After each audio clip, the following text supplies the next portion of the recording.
Mateus 25, verso 6. Nós sabemos que nós estamos vivendo um tempo de cumprimento profético como nunca antes, não é? Como nunca antes. Porque este tempo, através do cumprimento dessas profecias, nós estamos tendo o anúncio da volta de Cristo. Nós estamos ouvindo dos nossos ouvidos o som que é trombeteado a partir do anúncio da palavra de Deus. Não sei, essa semana eu vi, né, um pastor falando no YouTube sobre essa questão, basta ter qualquer evento, e aí os cristãos ficam aí dizendo, Jesus vai voltar. Eu falei, meu Deus, quanta falta de sabedoria. A pessoa não entende que nós estamos vivendo, não é um acontecimento, mas nós estamos vivendo uma precipitação de acontecimentos. Nós estamos vivendo o crescimento de cumprimentos de muitas profecias que antes nós não víamos. É certo que nós temos caracterizado o princípio das dores com terremotos. Os terremotos existem há muitos e muitos séculos, não é verdade? As guerras e os rumores de guerra também. Mas existem evidências que são evidências que trazem assim um anúncio muito enfático da aproximação da volta do nosso Senhor Jesus Cristo. São coisas assim que nós estamos observando. Eu não sei se você tem observado, quando você vai ler o livro de Apocalipse, você teve a oportunidade de ler no final do ano passado, se você acompanhou o plano de leitura, você vê lá no capítulo número 13 o controle social que é feito, né, na manifestação do anticristo. Até tem ali, né, aquele emblemático número 666 que as pessoas vivem tentando decifrar. O que quer dizer isso? O que quer dizer isso, não é? Então muita gente diz, não, isso é porque era um número do imperador na época. Olha, são todos os tipos de conversa falaciosas. Nós não vamos saber do que se trata, porque isso aqui é específico para um tempo, para o tempo da grande tribulação. Então não cabe a nós esse tipo de especulação. Quando Jesus estava pronto a ser levado aos céus, lá no capítulo 1 de Atos, os seus discípulos perguntam a ele, Senhor, será neste tempo que tu restaurarás o reino de Israel? E ele disse, não vos compete saber tempos nem épocas. E o que é que Jesus diz? Ficai em Jerusalém, para que vocês sejam cheios do Espírito Santo, então vocês serão testemunhas minhas, tanto em Jerusalém, Judeia, Samaria e até os confins da terra. Então essas especulações não nos levam a nada. O que nós precisamos nos focar são nos acontecimentos atuais. É ver como nós estamos crescendo em um controle social, que desembocará lá em Apocalipse, capítulo de número 3.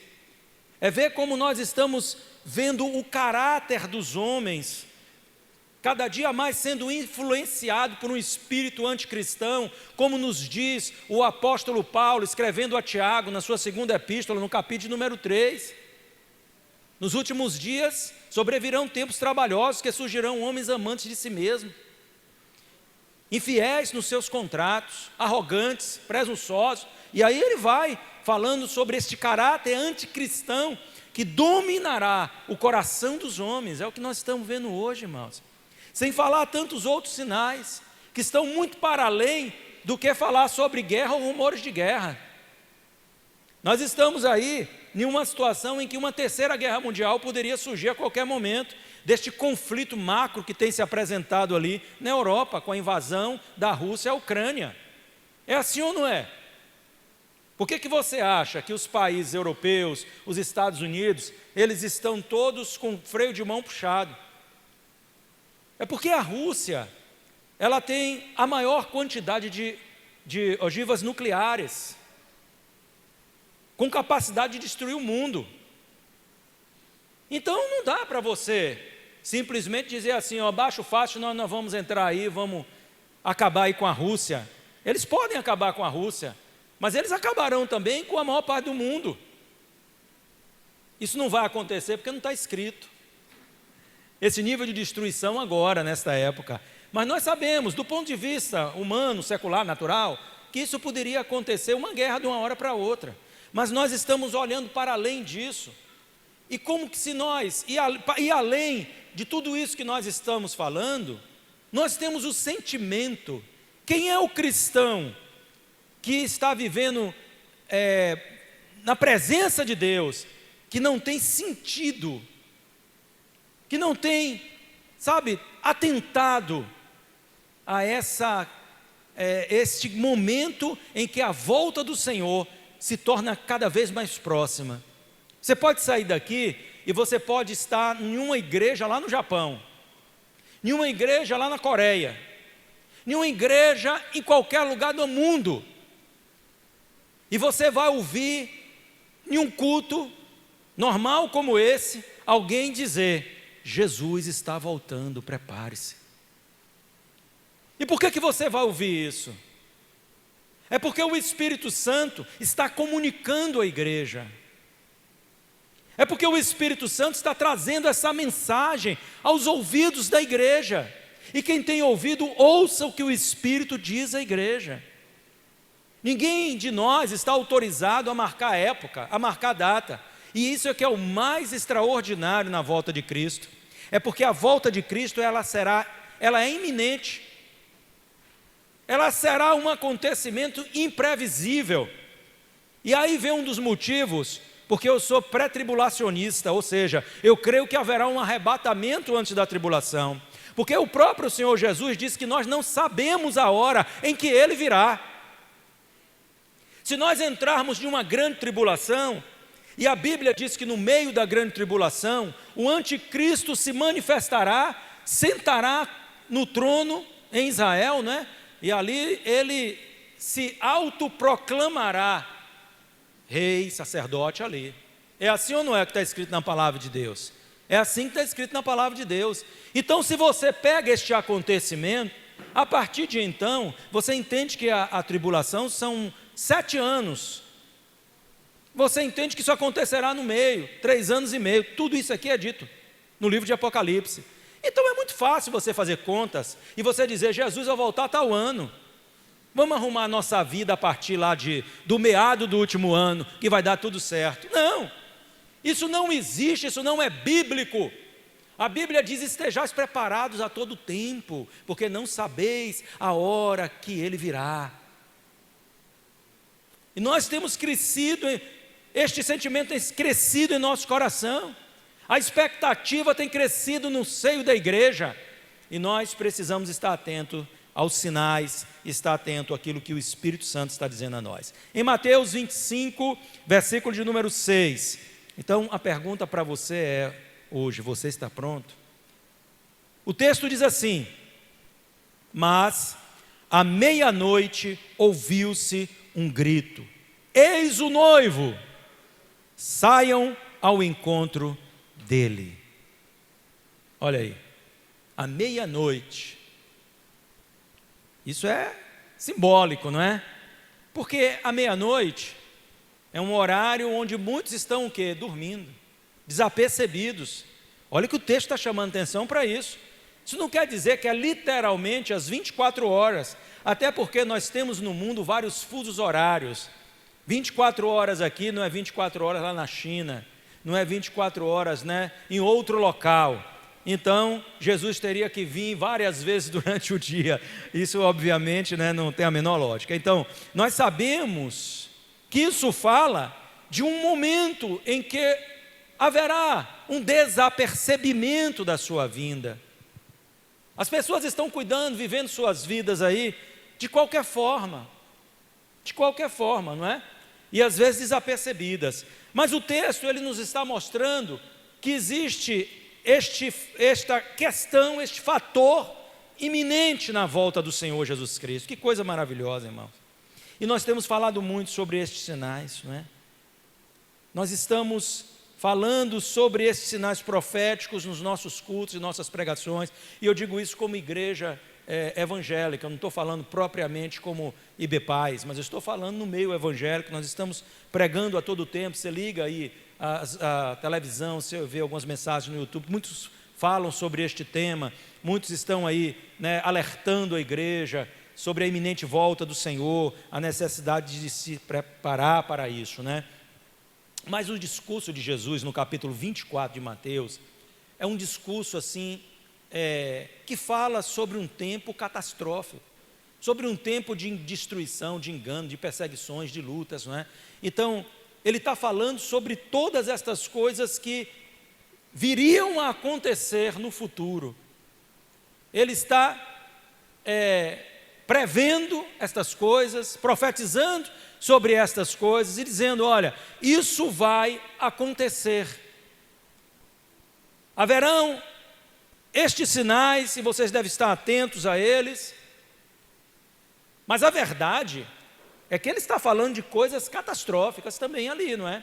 E não está falando da grande tribulação, mas ele fala sobre perseguições, ele fala sobre enganos, ele fala sobre esfriamento do coração de muitas pessoas. Ele está falando sobre coisas que caracterizam um tempo de muitas adversidades. E outros textos da palavra de Deus, como por exemplo, o que eu citei, 2 Timóteo 3, capítulo 3, a partir do versículo de número 1, e outros textos mais da palavra, tantos outros, fala sobre um tempo futuro, um tempo de muita dificuldade, de crescimento de iniquidade, de multiplicação. Não é um crescimento adicionado, mas um crescimento exponencial da iniquidade, da perversão no mundo, do descontrole moral.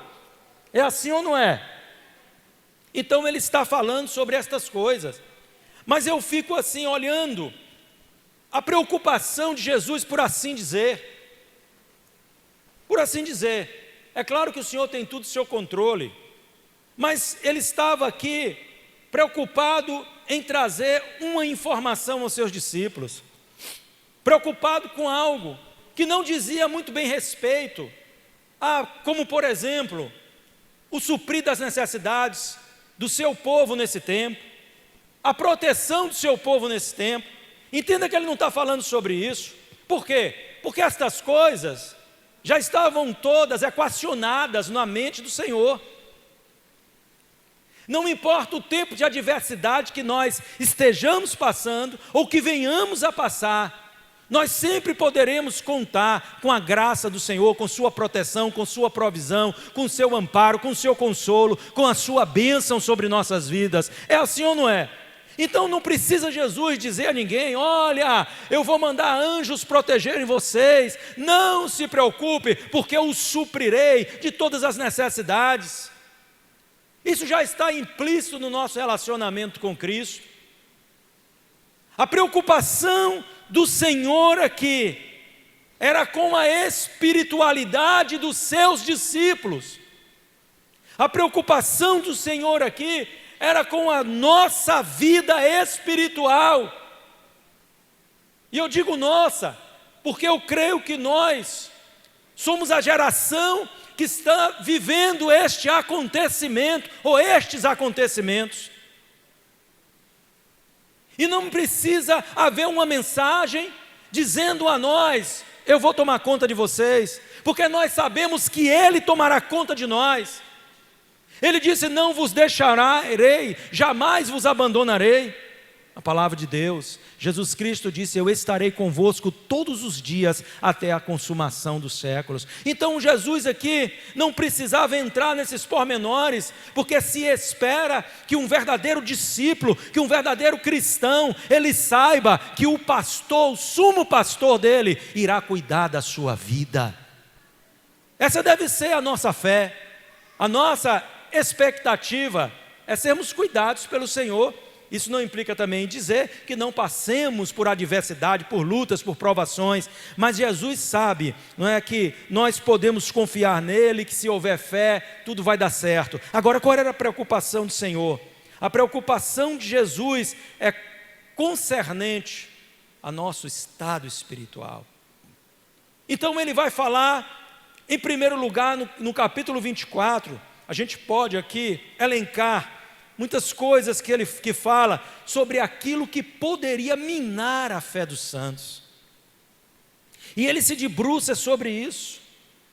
E ele vai desde o versículo de número 4 até o versículo de número 12, porque eu creio que passe daí, ele já vai estar apontando para a grande tribulação. Então, eu creio não está falando de nós como igreja, pois acredito no arrebatamento antes da tribulação. Mas ele está falando que neste tempo pré-tribulacional, nesse princípio de dores, nesse tempo onde o mundo começa a se convulsionar, o mundo começa a viver, não é, um derramado juízo de Deus sobre esta terra, nós precisaríamos cuidar de nossas vidas e nos acautelar daquilo que pudesse minar a nossa fé. E muitas pessoas não têm atentado para isso. Nós estamos sempre dizendo, olha, Jesus vem, mas será que nós estamos preparados para isso? Será que nós temos atentado para isso? Eu estava aqui ontem pela manhã e tínhamos acabado aqui a reunião de intercessão, e eu vim andando, fizemos lá uma sala lá no fundo, lá embaixo, e nós viemos aqui andando no corredor, eu e Estevão, e estávamos ali na entrada lateral, que dá na secretaria, conversando ali, de repente entra um amigo, que até nos surpreendeu, e ele tinha visto o carro de Estevão aqui, veio cumprimentar Estevão, e cumprimentar a mim também, e falando sobre a volta de Cristo, olha, isso quer dizer que ele está voltando. E eu disse, meu Deus, essa mensagem está na boca de pessoas que não estão realmente, sem ter a pretensão de julgar o coração de ninguém, mas a Bíblia diz, pelos frutos o conhecereis, E a gente vê muitos cristãos nominais, não nascidos de novo ainda, mas eu fiquei pensando, será que, assim, apesar de haver um entendimento de que estas coisas pré-anunciam a volta de Jesus, se o coração dessa pessoa está preparada? Será que está preparado para se encontrar com Cristo? E será que eu estou preparado para me encontrar com Cristo? E quando eu examino as Escrituras, e a gente podia abrir um leque aqui e falar a noite toda sobre essas coisas, não é o nosso propósito, nós vamos obviamente sintetizar, eu gosto de me ater muito aos textos que a gente está pregando. Então assim, irmãos, olha, nós olhamos para esse texto e encontramos Jesus fazendo alertas. Tenham cuidado com aquilo que poderá minar a fé de vocês. Minar a fé de vocês. Destruir a espiritualidade de vocês, destruir a capacidade de vocês de manter uma vida que realmente seja digna do Evangelho, que condiza aquilo que o Senhor deseja para a sua igreja, para o seu povo. Então ele começa a falar, e nos versículos 4 e 5 ele aponta a primeira coisa que pode minar a nossa fé. Ele disse Jesus, estou falando do capítulo 24 de Mateus, tenham cuidado para que ninguém os engane, porque muitos virão em meu nome dizendo eu sou o Cristo, e enganarão a muitos. E ele está dizendo, igreja, vigiai. Os enganos estão aí. E o que é um engano? É algo que traz uma aparência de uma coisa saudável, de uma coisa boa. O engano de Satanás não é aparecer a nós de chifre e tridente, porque você ia repreender, e se fosse aqueles crentes de menos fé, ia correr, não é verdade? Olha aí, ia botar o pé na estrada, mas ia dizer que com o diabo eu não quero conta, com o diabo eu não quero conta. Mas o engano é aquilo que vem travestido do que é bom, uma sutileza, e vem assim engoldando o nosso coração, e nós começamos a achar que muitas coisas que são aí, olha, eu poderia citar, esse discurso humanista que nós estamos tendo invadindo até as nossas igrejas, e eu digo aqui nesse sentido pejorativo, na valorização extrema do homem, no antropocentrismo. Colocar o homem no centro é um erro terrível que muitas pessoas têm cometido dentro das próprias igrejas. Nós não temos um evangelho antropocêntrico, nós temos um evangelho cristocêntrico. Nós temos uma mensagem cristocêntrica. Se Jesus não está no centro da tua vida, no controle da tua vida, me desculpe que eu vou dizer, Ele não está em lugar nenhum na tua vida. Quando Ele fala, através do apóstolo João, as 7 igrejas da Ásia, você conhece o texto muito bem, lá a igreja em Laodiceia, no capítulo 3 de Apocalipse, Ele vai dizer, eu estou à porta e bato. Ele não disse, eu estou no cantinho da sala e quero chegar mais para o meio. Ou Ele está no controle, ou Ele está fora da tua vida. Cuidado com estes enganos filosóficos, ideológicos. Cuidado com isso, irmão, porque tudo aquilo que se contrapõe ao Evangelho não é de Deus, não é de Cristo, e nós precisamos nos acautelar com esta aparência de piedade. Quando Paulo fala a Timóteo, no texto já citado aqui, da sua 2ª epístola, ele diz que estas pessoas, muitas vezes, têm aparência de piedade, aquela voz macia, aquela mensagem de que quer o melhor, é assim ou não é? E o problema é que isso tem penetrado os nossos altares, e contaminado muitos corações. É aquela história, né? O homem, ele já é vaidoso e orgulhoso na sua natureza decaída. Então, se você aparece alguém que vai dizer, olha, você é a florzinha de Jesus, a menina dos olhos do Senhor, ai, você é tudo para Jesus. Aí vai bater a mão no coração e dizer, esse cara sabe o que está falando, ele está falando de mim mesmo. Sou eu mesmo. É assim ou não é? Sou eu mesmo, eu sou isso tudo mesmo, né? Só que não. Você quer saber de uma coisa que é verdade? Deus, sem mim, sem você, vive muito bem, obrigado. Mas eu e você sem Deus não somos nada e não temos vida futura. Essa é a verdade, irmão. Então essa pataquada de dizer, olha, você, sabe, você aqui, esse tapete vermelho maravilhoso é para você. Aqui vai ter uma poltrona bem acolchoada, com aquele descansa-pé que você bota assim, sabe? Porque você é o cara. Você cria uma espécie de valorização para as pessoas. E é claro que Jesus nos ama, que o Senhor nos ama, e Ele nos valoriza. Ele diz que nós somos o corpo dEle, sua igreja amada. Mas isso não é transferir a glória dEle para o homem. O centro de todas as coisas é Cristo, e não eu, e não você. Não é o idolatrado pastor. Você sabe aqueles que abrem o assalpão, quando acaba a pregação, escorrega e some e desaparece. Oh, onde está o profeta, o homem de Deus? Aquele pecador orgulhoso já mergulhou, ninguém sabe, desceu aí, ninguém sabe onde é que anda. Irmão, vamos abrir os nossos olhos. Ele está dizendo, cuidado, nós não podemos nos deixar ser enganados, isso vai minar a sua fé. Um coração envaidecido, um coração cheio de orgulho, não reflete a glória de Deus. Reflete, na verdade, a imagem do homem do pecado, do filho de Adão, daquele que ainda vive na carne. E eles seguem dizer no versículo de número 6, ele diz o seguinte, e vocês ouvirão falar de guerras e de rumores de guerras, fiquem atentos e não se assustem. Não tenham medo, em outras traduções, porque é necessário que isso aconteça, mas ainda não é o fim. Então ele está dizendo que um segundo elemento que pode minar a nossa fé é sermos demandados pelo medo. Eu não me canso de falar isso, irmão, sabe por quê?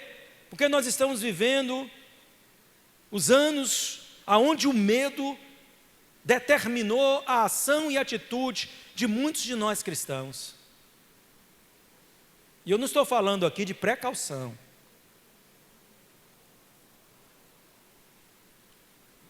Precaução é uma coisa, Paulo fala sobre um tripé de equilíbrio.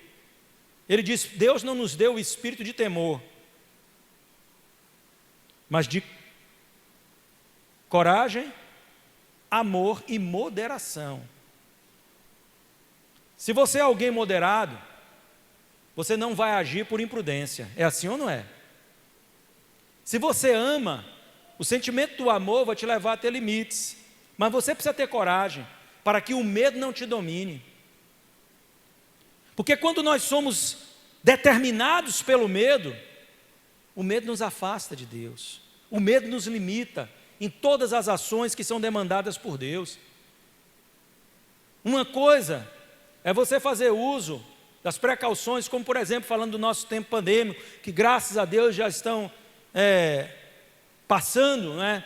Nós temos boas notícias de nações que já estão ali acabando com essas questões de passaportes vacinais, uso de máscara. Agora mesmo, essa semana, o órgão responsável, né, pelas essas determinações de saúde nos Estados Unidos, o CDC, trouxe uma matéria, você pode encontrar isso na CNN, que 78% das pessoas, dos norte-americanos, já não tem mais necessidade de usar máscara nem em ambientes fechados, porque já não faz mais sentido isso. Tá isso, você pode ver depois aí, tá no Google e vê isso aí, tá? São notícias que trazem um alento para, né, os próximos dias a gente está voltando à normalidade, mais ainda. Mas eu louvo a Deus pela vida de vocês que estão aqui, que vieram, que participaram, tendo precaução, né? Usando ali a sua máscara, o seu álcool no momento certo. Ficamos com aquele negócio daquele termômetro pistola apontando para o resto dos outros, né? Entrava ali, alto lá. Para aí, vamos ver como é que está a sua temperatura. Amém? Se vacinaram, amém? Não é verdade? Então, olha aí, cumprimos nossa parte, aquilo que nos foi orientado a fazer. Agora eu me recuso a ser dominado por medo. Porque o medo não vem de Deus. O medo escraviza. Há um espírito maligno que atua.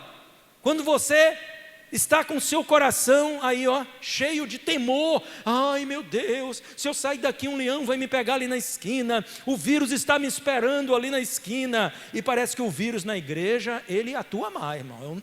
É um negócio sério. Que eu vejo gente que vai no shopping, que vai no supermercado, que vai ao trabalho, que vai no médico, que vai em tudo quanto é lugar. Mas quando diz vai na igreja, diz não posso não. O vírus está lá. Está repreendido, aqui não. Aqui não.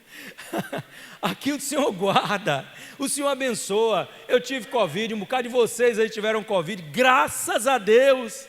Graças a Deus, o Senhor nos poupou, nos abençoou, nos livrou de algo maior. Foi ou não foi?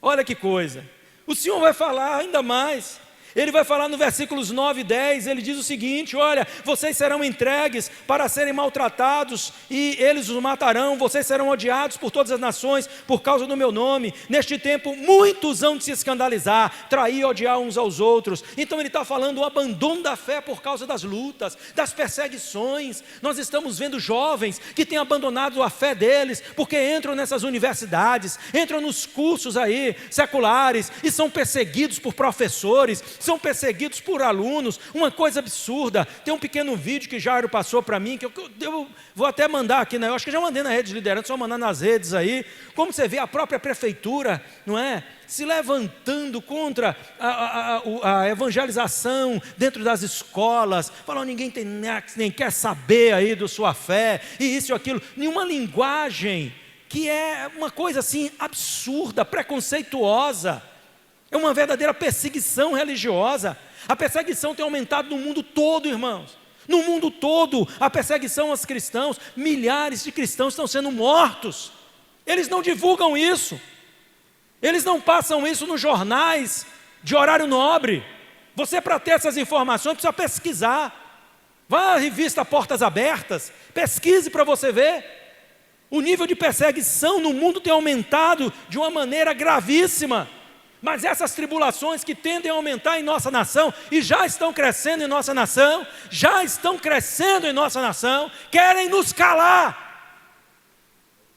Querem impedir de que nós falemos a verdade ao pecador, para que ele se arrependa, com amor, com respeito. Respeitamos a todos, respeitamos as opções sexuais, respeitamos aquilo que a pessoa quer fazer da sua vida, mas tem uma coisa: o nosso compromisso é com esta palavra. Nós não podemos nos calar, disse os discípulos, diante do Sinédrio, diante daquilo que temos visto e ouvido, porque o Sinédrio dizia aos discípulos de Jesus, aos apóstolos, né, não preguem mais sobre este Jesus, e eles disseram negativo. Nós não podemos nos calar, diante daquilo que temos visto e ouvido. Nós precisamos proclamar o Evangelho de Cristo, doa a quem doer. Não importa, irmãos, o Senhor chama Ezequiel como um atalaia, e ele diz: filho do homem, ele manda que Ezequiel proclame uma mensagem de arrependimento, proclame uma mensagem de juízo, e ele diz a Ezequiel: quer ouçam, quer deixem de ouvir, fala, porque eles saberão que houve um profeta entre eles. Aleluias! Os verdadeiros servos e profetas de Deus, eles não se calam, eles propagam o Evangelho. Eles falam da obra e do amor de Cristo. Uma das coisas malignas que tem penetrado muitas vezes as nossas igrejas como discurso, e eu falo nesse sentido, é óbvio, né? Como discurso, essa história de politicamente correto, irmão. O único politicamente correto é deste governo teocrático aqui, ó. Isso é que é correto. O resto é falácia humanista, cheio de mentiras, engodos, ilações. Nós somos chamados para pregar o Evangelho, doa a quem doer, com amor, porque se não tivermos amor, somos como o sino, né, que traz um som vazio. É assim ou não é? Com amor, com o desejo de ver o melhor. Não é pregar para ferir, não é pregar para espizinhar, é pregar para dizer: eu estou falando isso porque eu amo a sua alma e quero que você se salve do pecado, se salve dessa geração corrupta. Então te arrepende, Jesus te ama, nós queremos te abraçar, nós queremos te ajudar. É isso que é nosso papel, é isso que nós devemos fazer. No versículo de número 11 ele vai falar sobre o perigo dos falsos profetas, este engano que está em cima dos altares muitas vezes. Muitos falsos profetas se levantarão e enganarão a muitos. Perceba isso, enganarão a muitos. E às vezes nós vimos uma mensagem ali no YouTube e começa a ver um burburinho sobre essa tal mensagem, que surgiram aí, né? Esses carismáticos da hora, estes pregadores, né? Cheio de carisma, milhões de seguidores, e às vezes você ouve blasfêmias sendo pregadas, coisas que nos assustam,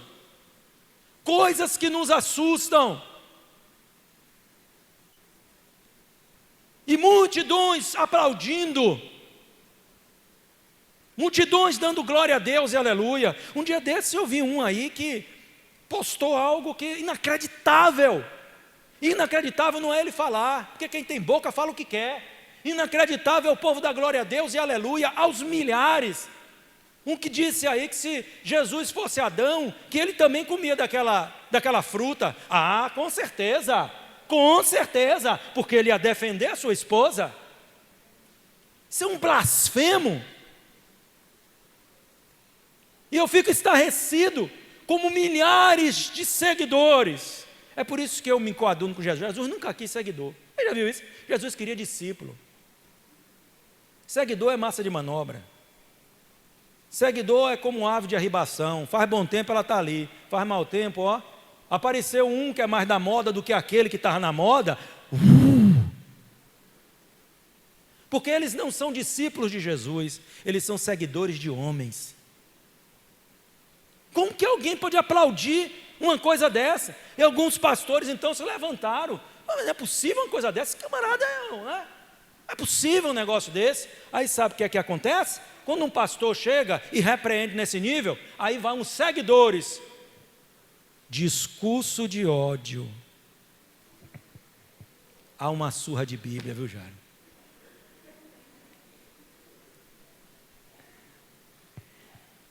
Ô Jeová!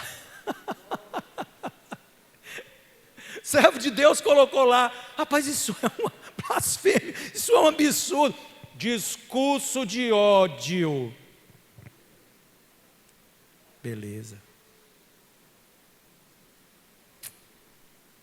Falaram checadores da verdade.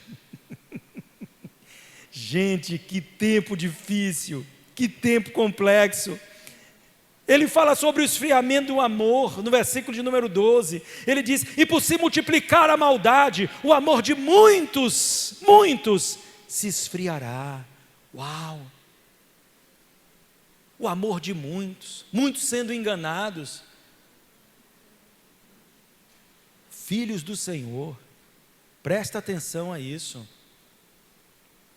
Quando diz assim, ó, um punhadinho de gente vai ser enganado. Um punhadinho de gente, sabe, vai esfriar o coração.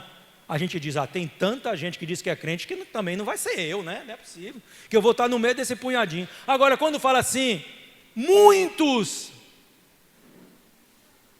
caramba, vamos botar nossa barba de molho, né? Você quer ser enganado? Eu não. Você quer o seu amor esfriando? Eu não. Mas eu te pergunto, por que a gente está vendo tantas pessoas longe de suas congregações? Por que a gente está vendo tantas pessoas que não têm mais força a voltar a congregar? Por quê? Isso não é um indício de que o amor está esfriando. Isso não é um indício de que alguma coisa não está bem. Não é um sintoma de uma enfermidade espiritual, sabendo nós que o ato de congregar é algo extremamente relevante, determinante, na verdade, para uma saúde espiritual, para a nossa saúde espiritual. E se a gente então diz que não quer congregar, e tem gente que diz assim, eu não preciso, eu sou igreja, então eu estou na minha casa, estou contrito, estou com o Senhor. Entende nada, gente, entende nada, meu Deus, que geração que não entende a palavra de Deus, que não conhece a palavra de Deus. É um membro amputado. Você sabe qual é a tendência de um membro amputado? É apodrecer. Porque eu vou dizer uma coisa, um corpo vive sem um dedo, mas um dedo não vive sem um corpo. Não vive sem um corpo. É assim ou não é? Olha aí, é sabedoria. E ele fala também no texto, Lucas faz observações que completam as observações do que foi falado nesse dia por Jesus, que foram feitas por Mateus. Então Lucas, quando colhe o depoimento dos discípulos, dos apóstolos ali, então ele tem informações, onde ele fala lá no capítulo 21, é sobre o mesmo tema, só que da perspectiva de outros, né, que estavam ali e que pegaram algumas coisas que não necessariamente Mateus pegou naquele momento. E há um texto aqui no Lucas 21, de 34 a 36, que é muito importante, sobre isso que nós estamos falando, aquilo que mina a nossa fé, que pode comprometer, não é, na volta de Jesus Cristo, a nossa condição. Ele diz assim nos versículos de 34 a 36, olha, ele vai falar sobre as distrações, e olha os perigos das distrações. Tenham cuidado para não acontecer que o coração de vocês fique sobrecarregado com as consequências da orgia, da embriaguez e das preocupações deste mundo, e para que aquele dia não venha sobre vocês repentinamente. Que dia? O dia da sua vinda, o dia da sua volta. Olha, irmãos, você acha que se não houvesse nenhuma possibilidade dessas coisas acontecerem conosco, Jesus ia dizer, tenham cuidado para que isso não aconteça com vocês? Claro que não. Claro que não. Se Jesus disse isso, é porque ele entendia que haviam perigos na estrada, na jornada da vida terrena. E ele está dizendo, tenham cuidado com a orgia. Os pecados sexuais, a gente poderia dizer aqui, não é? Os pecados sexuais, porque estas coisas te privam da presença e do melhor de Deus. Tenha cuidado com isso, tenha cuidado com a embriaguez, tenha cuidado com esta vida, sabe? As preocupações deste mundo são outro detalhe aqui que é trazido por Jesus. Quantas pessoas estão tão cheias de preocupações, tão cheias de envolvimentos com as coisas desta vida, que não tem tempo, não tem vida para Cristo, não tem tempo para Cristo. Isso é uma armadilha. Ele diz aqui, versículo 35, venham sobre vocês repentinamente como uma armadilha, pois sobrevirá a todos os que vivem sobre a face da terra. É forte, irmão. Como dizem nossos irmãos pentecostais, né? É forte, vaso, é forte. Portanto, vigiem o tempo todo, orando, para que vocês possam escapar de todas estas coisas que têm de acontecer e para que possa estar em pé na presença do Filho do Homem, na presença do Senhor. Olha aí, eita Deus, não é brincadeira não, a coisa aqui é muito séria. Jesus não trata com pouco caso aquilo que é de muita seriedade. Ele sempre atribui essa característica de seriedade àquilo que tem esta relevância. Mas então ele segue. Vou caminhar um pouquinho só aqui com vocês, para não ficar cansativo. Antes a gente tenta botar um ponto final aqui. Aí ele entra no texto de Mateus 25. E aí ele vai falar sobre aquilo que pode sustentar a nossa fé. Primeiro ele fala sobre aquilo que pode minar a nossa fé. E agora ele vai falar sobre coisas que podem sustentar a nossa fé. Então ele vai dizer, olha, no capítulo 25, no versículo 1, ele vai falar sobre a primeira coisa que pode sustentar a nossa fé. Eu estou dando aqui um foco no texto. É claro que nós poderíamos falar de N coisas, acrescentar a esta lista várias e várias coisas, mas aí a gente sai do texto e eu quero me ater aqui.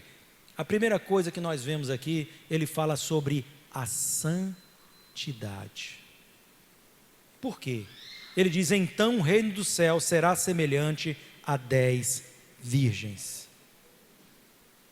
Entenda que virgem aqui é um símbolo de pureza, que pegam as suas lamparinas, saíram ao encontro com o noivo. E é claro que ele não está falando aqui de forma literal, aqui é uma linguagem simbólica, não é? Uma linguagem simbólica. Ele está falando aqui que aqueles que vão se encontrar com ele, aqueles que têm a pretensão de se encontrar com ele, precisam ser diferentes, precisam viver um estilo de vida diferente, precisam estar numa condição de santidade, que é representada aqui pelas virgens, como eu falei. É isso que ele quer de nós, santificação. A Bíblia diz isso. Sede santos assim como o Senhor teu Deus, eu, o Senhor teu Deus, sou santo. Buscai a paz com todos e a santificação, sem a qual ninguém verá a face do Senhor. O que Deus quer de nós é santidade. E o que é santificação? O conceito de santidade bíblico não é um conceito de santidade de certas religiões, né? Que você vê uma figura com a aura, né? Uma face angelical, parece que está drogado, não sei, fica assim, né? Tem nada a ver com isso. Este conceito de santidade na palavra do Senhor é algo muito diferente. É a separação do pecado, para que estejamos mais próximos do caráter de Cristo, mais semelhantes a Ele. Então, a Bíblia diz lá através das epístolas, das cartas, né? Ela diz assim, se você mentia, o que é que você deve fazer? Não minta mais. Estou me santificando. Estou me santificando. Se você roubava, não roube mais. Se você era um adúltero, não adultere mais. Se você era um fornicário, né? Ficava aqui, ficava ali, e estava com um relacionamento sexual fora da cerca da bênção de Deus, que é o casamento, para com isso. Pronto, resolve tua situação com Deus, se aproxima dessa luz, se aproxima do Senhor. É isso que a palavra está dizendo aqui. Que o Senhor vem buscar uma igreja, lá em Efésios capítulo 5, versículos de 25 a 27, Efésios 5, versículos de 25 a 27, ele está falando sobre marido e esposa, então Paulo faz um parêntese e diz assim: maridos, que cada um de vocês ame a sua esposa, como também Cristo amou a igreja, e se entregou por ela, versículo 25, então ele no versículo 26, ele diz assim: para que a santificasse, tendo-a purificado por meio da lavagem de água pela palavra. Pela palavra, a palavra é como a água que nos purifica, que nos lava, para a apresentar a si mesmo, apresentar essa igreja purificada a Ele mesmo, como igreja gloriosa, sem mancha, sem ruga, nem coisa semelhante, porém santa e sem defeito. Aleluias! Aleluias! Então é isso que o Senhor requer de nós, a santificação. Ele está dizendo: olha, existem coisas que falam daquilo que pode sustentar a tua fé, e o que pode sustentar a tua posição diante de Deus é uma vida de santificação. Não adianta você pegar o lixo do pecado, levantar o tapete, jogar para baixo e dizer: ninguém vai ver. Lá na igreja ninguém vai ver isso aqui não, ninguém vai saber que eu estou agindo assim. O pastor não vai saber, os irmãos não vão saber, e nós temos lutas contra algumas inclinações carnais, irmãos. Quem é aquele aqui que não tem luta em uma área ou outra da sua vida? Quem é esse santinho aqui? Vem cá, corre aqui, bota a mão na minha cabeça aqui, vem cá. Todo mundo tem suas lutas. Isso não quer dizer que essas tentações vão determinar a nossa vida, quer em uma área, quer em outra, quer nisso, quer naquilo. Tem gente que tem uma luta numa área financeira, tem um que tem uma luta numa área relacional, numa área sexual, numa área isso, tem aquela natureza muitas vezes que né? Se pisar no meu pé, eu piso de novo, né? Nem assim. Então já nós temos nossas lutas, a dificuldade de ter uma vida na presença de Deus. A questão aqui não é essa, a questão aqui é a decisão de sermos diferentes. Eu não quero isso para mim. E o que é que a gente faz? A gente presta conta, Josué, a gente procura ajuda. Josué, olha por mim aqui que o negócio está pegando, né? Oh, misericórdia, Jeová. É assim ou não é? Glória a Deus, aleluias. Pois é, irmãos, levar as cargas uns dos outros, orar uns pelos outros, essa prestação de conta é maravilhosa. Isso nos ajuda a crescer, a viver uma vida de santidade. Então, olha lá, escritório pastoral está aberto, vá lá, chama lá, pastor, vamos bater um papo aqui, eu quero conversar, e a gente vai orar um pelo outro, vai abençoar, vamos nos ajudar, porque nós estamos no caminho, e neste caminho terreno, não tenha ninguém que não suje os seus pés de poeira, entenda, nós sujamos os nossos pés. Aí Pedro disse: então Jesus, não lava só os pés, o corpo todo. Ele disse: Pedro, não precisa, basta os pés, o resto já está limpo. Mas a poeira desse mundo, aqui ou ali, você perde a paciência lá no trânsito. Ai meu Deus, eu vou matar esse indivíduo, né? Então isso é aquilo. Então são os pés sujando de poeira. São os pés. Você ser líder de ministério, olha lá, Diário.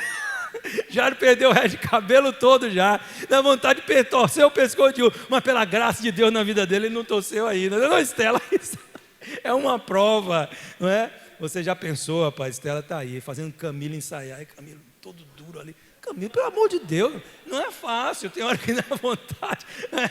Mas aí vem a graça de Deus, né? Sobre nossas vidas. Que bom, irmãos, que bom que a presença de Deus nos fortalece. Então é isso que ele está dizendo: seja santo, esteja num processo de santificação, não aceite viver neste pecado, não aceite viver neste erro. A graça de Deus na sua vida, a presença do Espírito, a purificação com a palavra vai ajudar você a vencer esse pecado. Aí ele fala uma vida cheia do Espírito Santo, versículos 3 e 4 do capítulo 25, prudentes, ao pegar as suas lâmpadas, não levaram óleo consigo, mas as prudentes, além das lamparinas, levaram óleos nas vasilhas. E nós estamos falando aqui, né, sobre aquilo que pode sustentar a nossa fé. E alguma coisa pode sustentar mais a nossa vida espiritual do que dar lugar ao Espírito Santo, do que nos encher do Espírito Santo, do que viver no Espírito, andar no Espírito. O apóstolo Paulo, aos Gálatas, capítulo número 5, andai em Espírito e não cumprireis os desejos da carne, porque a carne milita contra o Espírito e o Espírito contra a carne, eles se opõem entre si para que não façam o querer um do outro. E as obras da carne são, então ele vai elencar as obras da carne, mas as obras do Espírito são amor, paz, longanimidade, bondade, fé, mansidão, domínio próprio, coisas como essa, que não há lei que as condene. Andai no Espírito, vivei no Espírito, encha-se do Espírito Santo. O Senhor quer uma igreja cheia do Espírito. Este é o óleo que deve estar na nossa lâmpada, esta presença gloriosa do Espírito Santo. Não fica aí te encucando com coisas, sabe? Muitas coisas na tua cabeça, não. Tem uma vida espiritual simples, irmão. Para de encucação, tem gente que vive encucado com o número da besta, com não sei o quê, com a visagem que teve, esquece isso. Tenha uma vida simples com o Senhor. O que Deus quer de você? Essa relação de simplicidade, onde você pode chegar para Ele, abrir o seu coração, onde você pode estar na convivência da igreja, tendo relacionamentos sadios, de amor, de afeto com os irmãos, não é? Poder se abraçar e poder dizer, olha, você é uma bênção para mim. Você, olha para quem está do teu lado aí, profetiza na vida dele, você é uma bênção para mim. Olha aí, diz aí, você é uma bênção na minha vida. Oh, coisa boa, não é verdade? Oh, glória a Deus, apesar dos pesares, você é uma bênção para mim, tá? Em nome de Jesus. E vou acabar aqui. Então aqui, última coisa, um compromisso com o nosso dever cristão. Ele vai falar então sobre a parábola dos talentos. Aquilo que pode manter a nossa fé é o nosso compromisso com o nosso dever cristão. Não abra mão de servir. Olha o que eu estou dizendo a você, não abra mão de servir. Então Deus nos chamou para que sirvamos uns aos outros. E a única forma de você servir a Deus é você servindo a igreja, ao propósito da igreja. Essa é a forma de você servir a Deus. E é isso que Deus quer que você faça. Então você foi chamado para uma missão. Qual é a missão? Ide e fazei discípulo, pregar o Evangelho. Esse é um chamado genérico. Todo mundo precisa se envolver nesse projeto. Não há nada mais relevante no coração de Deus do que salvar o perdido. Nada, nada. Todas as outras coisas vêm a reboque. A igreja é edificada com este propósito, de ser uma luz que ilumine o caminho de muitos a entenderem o propósito de Cristo em suas vidas. E nós estamos fazendo o que não estamos ganhando alma para Cristo? Não é? E aí, se você tem alguma vocação, então sirva a Deus naquela vocação, edificando o corpo. Um toca, um canta, um dança, né? Outros estão ali atuando em outras áreas de serviços e ministérios e redes dentro da igreja, mas todos nós somos desafiados a isso. O que você tem feito para Cristo? Servimos a Deus com os nossos dízimos, nossas ofertas? É assim ou não é? Porque se não fosse esse liberalismo que nós temos de dar, de devolver, não gosto nem de dizer dar, de devolver o que é do Senhor, será que essas luzes estariam acesas aqui? Será que esse prédio estaria construído? Será que esses ar-condicionados estariam funcionando? Esse som, né? Essa câmera que grava e transmite, estariam aqui? Não, irmãos. Não estariam, não. Nós não estaríamos aqui. Por isso que eu fico pensando, né? Quando você é uma pessoa que não entende o propósito do dízimo e da oferta, e tem gente que critica, e tem gente que nega, né, que isso, não, isso é coisa, né? Isso aí é um domínio que está na sua vida que precisa ser rompido, porque você não entende o propósito. Não é o seu dinheiro, é a sua obediência, é o seu ministério. Então todas as vezes que eu dou o meu dízimo, minha oferta, eu compreendo, eu discerno. que Deus me prosperou para que eu fosse fiel a Ele. Deus me abençoa para que eu fosse fiel a Ele, reconhecendo que tudo que eu tenho vem das mãos dEle. Como que eu não vou devolver a parte dEle? O que Ele requer de nós? O que Ele pede a nós? Não é que a gente devolva o nosso dízimo e ali sempre a gente tem uma ofertinha para dar também. A ofertinha aqui não é no sentido de ser valor pequeno ou grande, né? Apenas da sua oferta. Pronto, acabou. É isso que Ele requer de nós. Porque eu vou dizer uma coisa para você: se eu fosse seu sócio e tivesse 10% nessa sociedade e você não me devolvesse o que era meu, eu ia dizer: irmão, te converte, tu está me roubando. E o povo diz lá em Malaquias ao Senhor: mas de que temos te roubado? E o Senhor diz: nos dízimos e nas ofertas alçadas. Ou não está escrito lá? Eu já li isso mais de 100 vezes, não é possível que eu me enganei em todas as 100 que eu li, né? Eu acho que não.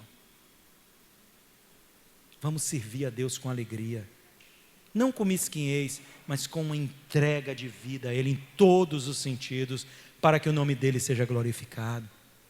Jesus está voltando, sim, irmãos, e nós precisamos cuidar da nossa espiritualidade, para sermos encontrados, aleluias, na posição que Ele nos quer. Que Deus abençoe. Vamos nos colocar em pé?